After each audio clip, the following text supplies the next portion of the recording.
Bally Midway's Rampage is one of those arcade classics that still holds its own. The concept is simple enough to learn in seconds, the sprites and animations are enjoyably detailed for 1986, and the gameplay provides compulsive and challenging arcade goodness. It was a frequent favorite in the arcades, so it's little wonder that it received home versions on almost every system imaginable over the next couple of years. The one I want to take a look at today is the hard-to-find boxed MS-DOS release, converted over by Monarch Development and published by Activision in 1988. While it's an awesome game to have on any system, seeing this one play on an old-school IBM or Tandy PC is just something special, and having this box makes it even better. Speaking of the box, inside it you get the contents in a clear plastic container, with specially made spots for 3.5-inch and 5.25-inch floppy disks. Now, this only came with a 360K 5.25-inch disc originally, but the previous owner wisely made a 3.5-inch backup copy. This is doubly useful if your PC has the 5.25-inch drive set to drive B, since the game always looks to drive A to verify the disk each time you start it up. Also inside is a nice, crisp registration card, a command reference guide, which is useful for figuring out a few of the obscure keys in this version, and a simple instruction manual that's even shorter than the reference guide. There's not really much to the game at all, as you'd expect for an 80s arcade game, and I wouldn't have it any other way.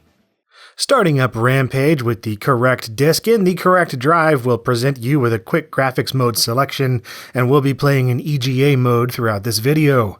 You then get a splash screen with a basic approximation of the arcade cabinet's attract screen and a version number, with this one being the updated release, version 1.1. From here, you're given the same choices as the arcade game. You can choose to play as George, Lizzie, or Ralph, Requiescat in Pace, and you can also customize the control scheme for each of them. If you're a self-inflicted social outcast and playing alone like me, then deactivate the other characters, otherwise they'll just stand around doing nothing. And hey, look! It's Rampage on the PC! Holy crap! How cool is that? I don't know what it is, but it never ceases to amuse me when I see a popular arcade game running on a computer in my home, even if it's almost 30 years old.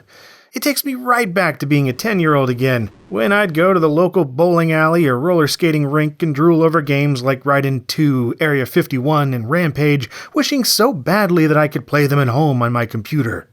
Little did I know that each of these games had obscure PC releases, and I could have actually made that fantasy happen, but what was I supposed to do, look on the internet? We only had like 15 hours a month for that, and that was with a 28K modem spread across 4 people in the family. That ain't gonna happen. Anyway, what was I saying? Rampage for DOS, right. So it's Rampage still, except not as good, and kind of a letdown. I mean, don't get me wrong, it's not so bad for an EGA DOS game from 1988. The basic gameplay is still here. You play as one of 3 monsters mutated from one of 3 human beings, roaming around the United States causing total mayhem. You start in the state of Illinois and go on from there, and the goal on each map is to demolish every building by smashing them with your monstrous fists. The whole time you've got the military causing you problems, with sharpshooters, demolitionists, helicopters, and tanks all trying to take you out however they can. These soldiers can be eaten for more health, and there are items to find inside buildings that'll help as well, but overall there are way more hazards than there are beneficial items. If and when you die, you revert back to your naked human form and waltz off the screen in shame. Game over. And if it was your friend that was playing with you that dies, you can eat them too. Waste not, want not. And all that sounds fine. It gets the idea across, and it plays decently, all things considered.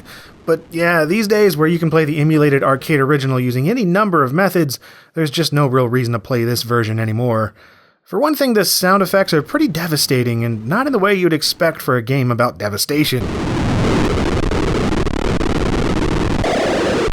It uses the PC speaker, which is understandable for 1988, but it's as harsh as expected and doesn't do the gameplay any favors.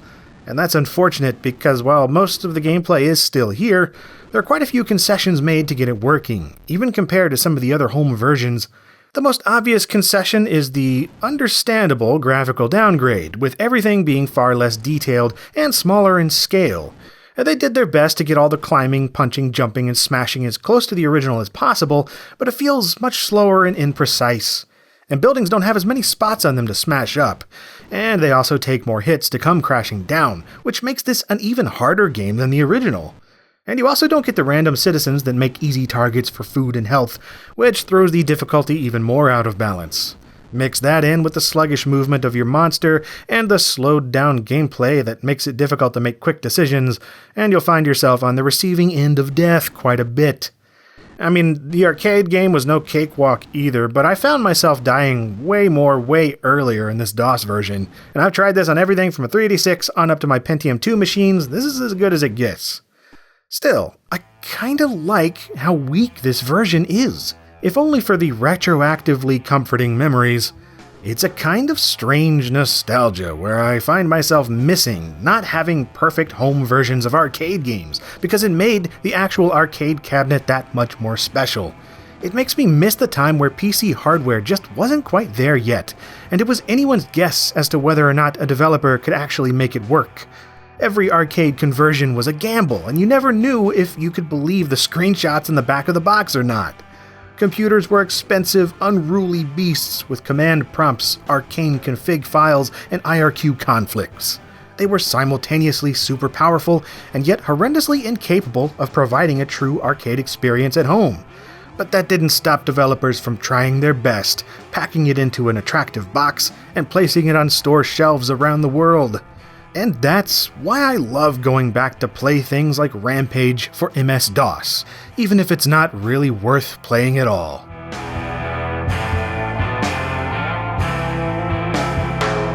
And if you enjoyed this episode of LGR, I've got some others to choose from here, so you can click these or stick around and see new videos showing up every Monday and Friday here on this channel. And as always, thank you very much for watching.